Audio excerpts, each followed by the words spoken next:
If you're going out of town or out of the country for 1, 2, or 3 weeks, many times we just run through our checklist to see what are those things that we maybe forgot to do. So these are a couple of tips for you of what I do usually before I leave town.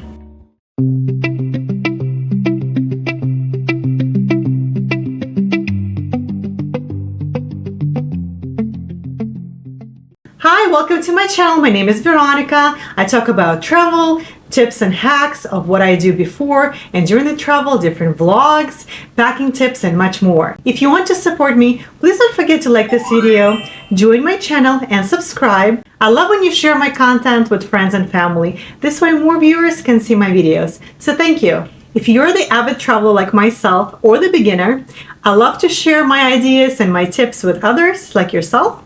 And I love when you provide some feedback and let me know maybe some other tips and tricks that you implement in your life when you're traveling. In this video, I'm not going to talk about essentials and packing of my bags to go on a foreign trip because I have plenty of those videos that you can check on my channel. Instead, I would like to focus on things that you should do right before your trip, especially when it comes to your household, your home, your pets, your kids, and things like that. The first thing that I always worry about is making sure that all of your small appliances are unplugged. We're talking about small appliances in the kitchen, like teapots, coffee makers, maybe small electronics, like a toaster or the air fryer. We're talking about also heated blankets that might be plugged in and that you're using through the winter time.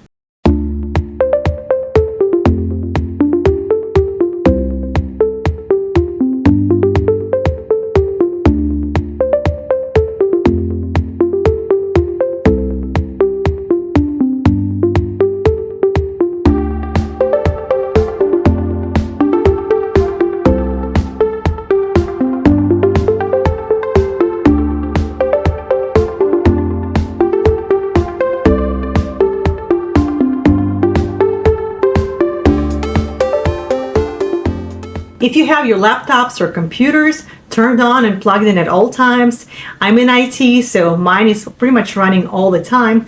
I want to make sure that I shut down my computer, my laptop, and nothing is turned on when I'm out of town.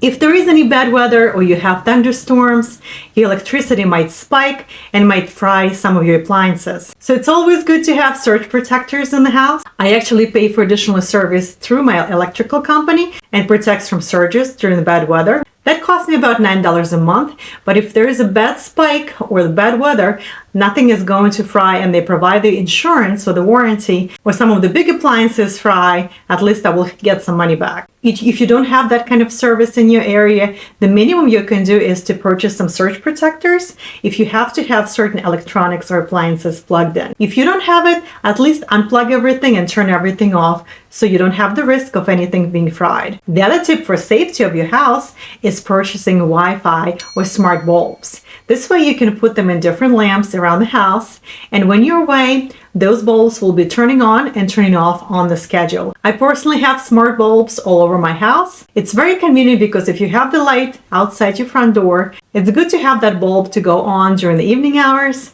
so it is safe for your house. If you are in a good relationship with your neighbors, it's probably good to notify them and ask them to watch out for your packages or any mail that might be dropped off at your front door so it doesn't sit there for weeks or days at a time. You can also go to the post office and ask them to stop your mail for the period of time so they will collect all your mail so that your mailbox is not overflowing with mail when you come back. This service at the post office usually doesn't cost anything, so it's a very convenient way if you don't want to ask your neighbors. Nowadays, everybody shops online, so the packages get dropped off by your front door. And it never fails when you're going on a long vacation, you try to get something before the vacation or not to get delivered during your away time. But a lot of times the delivery time frame doesn't work, and they always deliver during your away time. So it's good to notify and ask your neighbors to check out for your packages or come and get your packages at least every couple of days. If you don't want to ask your neighbors, of course, you can ask your friends and family to come and check on your packages and check on your house when you're away. The other thing that I always worry about is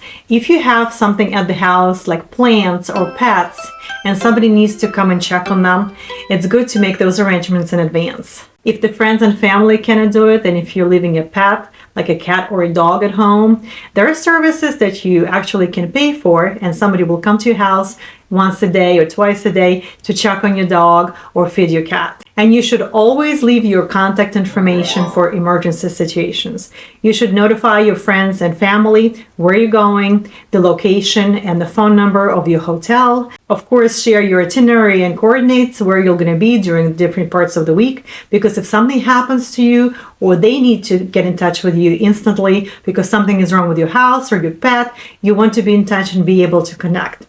Do you know that a lot of times, even though you might not have a SIM card in the country where you're traveling to, but at least you can use WhatsApp. Through this app, you put your own phone number in there, and people in your phone book who also have WhatsApp will be able to communicate and text you, not through Verizon or the carrier that you have in your country, but through internet. So all the text messages, even video calls, can be conducted via the app like WhatsApp. I always use this application also to connect to the tour operators if I'm taking a tour in the foreign country, to connect to the taxi drivers who will be picking me up or dropping me off in the foreign country, or to call back home and be able to talk to my friends and family to let them know that I'm okay and everything is fine and going by the plan. Don't forget to pay your bills, because it is important to make sure that all the payments go out in time. Online banking is great for it because then you can pay everything up front and you don't have to worry about things while you're on your vacation. The last thing that I always worry about is groceries and food in my refrigerator. You might have some fresh produce that is perishable. We're talking about berries, we're talking about avocados, we're talking about lettuce, greens, tomatoes, cucumbers that you want to store or save until the time you come back. You don't want to throw it away. So what I usually do is I pack them in the special containers made by Rubbermaid.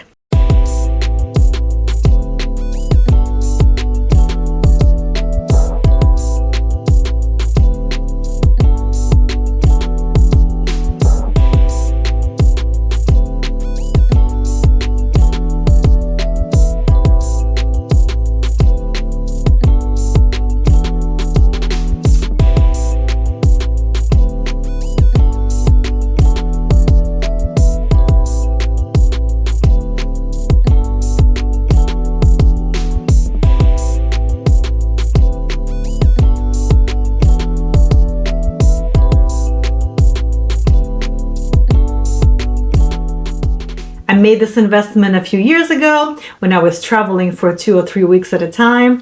So when you put vegetables or fruit in these containers, it lasts for 2 to 3 to 4 weeks and it doesn't rotten, it doesn't have any mold, and they're very fresh when you come back and you want to make yourself a salad or eat some berries and fruit. There are different shapes of these containers. They're airtight. That's what usually prevents their produce from spoiling. So you can put cucumbers in here. I have avocados in this box. And I also always put berries, even raspberries, in those containers, because if you put strawberries and any other berries in one of the drawers, in a couple of days they will start rotting and they will show mold and will just go bad. Because if I go shopping and I buy a whole bunch of strawberries or anything that is perishable and I cannot eat it all before the trip, I usually pack them in these boxes. And when I come back, I always have fresh fruit, berries, and other produce in my refrigerator.